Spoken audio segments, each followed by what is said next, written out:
रामपुर विधानसभा क्षेत्र एक दौर ऐसा था जब यहां पर कांग्रेस को 28-30 हजार की लीड मिला करती थी, लेकिन पिछला चुनाव एक ऐतिहासिक चुनाव रहा जब यहां पर मात्र 500 के मार्जिन से बीजेपी के जो प्रत्याशी थे वो हार गए थे।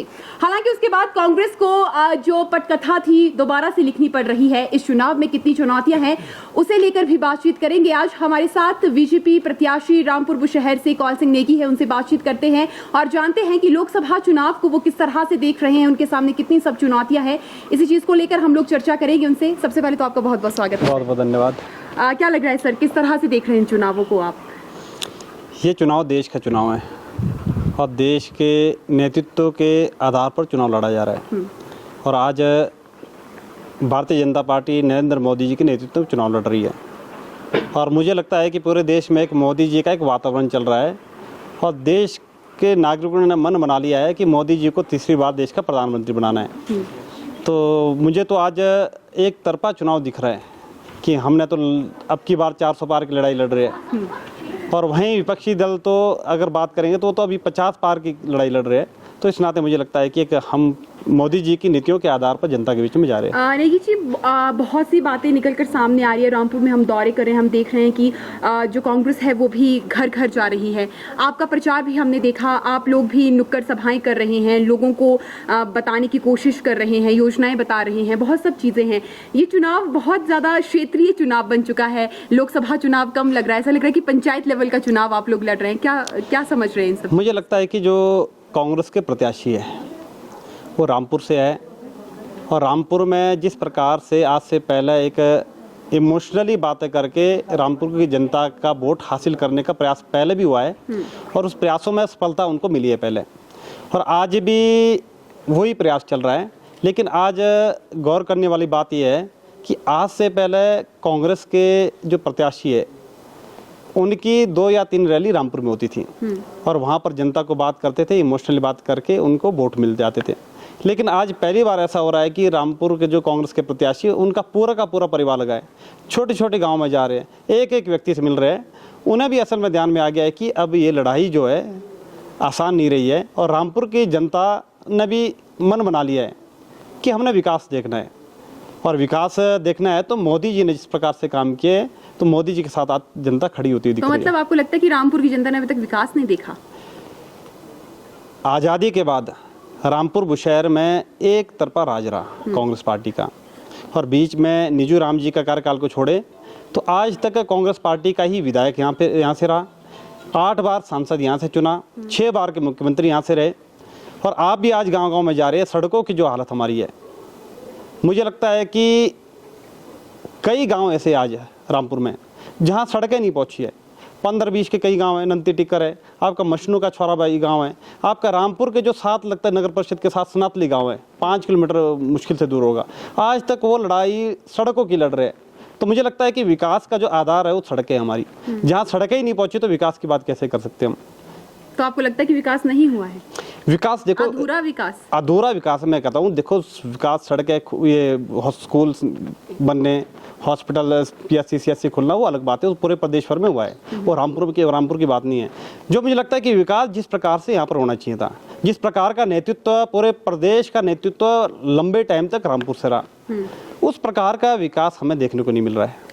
लोग तो यहाँ पर राजा साहब के मुरीद रहे हैं, आप नहीं हैं? नहीं, मुरीद हमें पूरा सम्मान करते हैं, राजा साहब का पूरा सम्मान करते हैं, उसकी बात नहीं। लेकिन विचारिक अगर मैं बात करूं तो जिस प्रकार के, आप उदाहरण के लिए देख लीजिए, जयराम ठाकुर जी 5 साल मुख्यमंत्री रहे। आज सिराज में जाइए, सिराज के गांव-गांव में NH की तरह सड़कें बनी हुई है हमारी। धूमल जी है अमीरपुर से, वहाँ के गांव-गांव में सड़कें दीजिए। शांत कुमार जी वहाँ पर, शांत कुमार जी के पालमपुर को देखिए, वहाँ Palampur horticulture university, agriculture university वहाँ पर पहुँची है।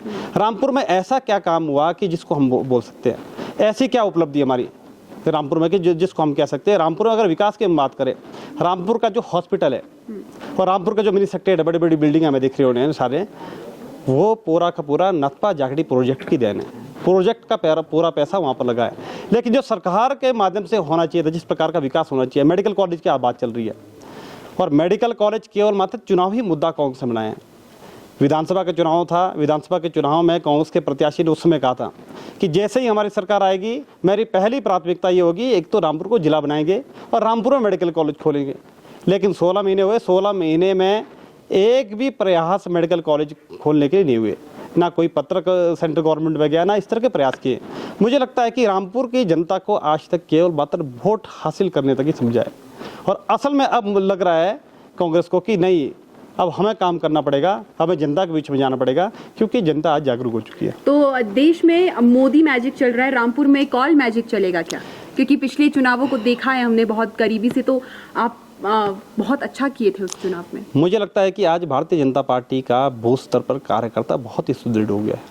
हमारा बूथ स्तर से लेके पन्ना प्रमुख से लेके और मंडल में हर एक कार्यकर्ता बड़ी सक्रियता से काम कर रहा है। आज पिछले चुनाव में मुझे भी बहुत करीब तक पहुंचाया, तो उसमें भारतीय जनता पार्टी के कई कार्यकर्ताओं की बहुत बड़ी मेहनत है, और मेरे से पहले कई कार्यकर्ता ऐसे थे जिन्होंने बड़ा संघर्ष किया रामपुर में बीजेपी को खड़ा करने में।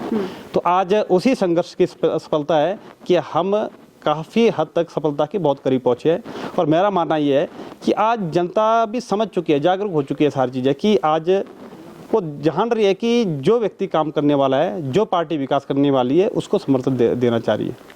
हिमाचल प्रदेश के अगर रामपुर विधानसभा क्षेत्र की बात करें तो शिमला जिला से मात्र एक ही ऐसा विधानसभा क्षेत्र है जो मंडी संसदीय क्षेत्र में आता है।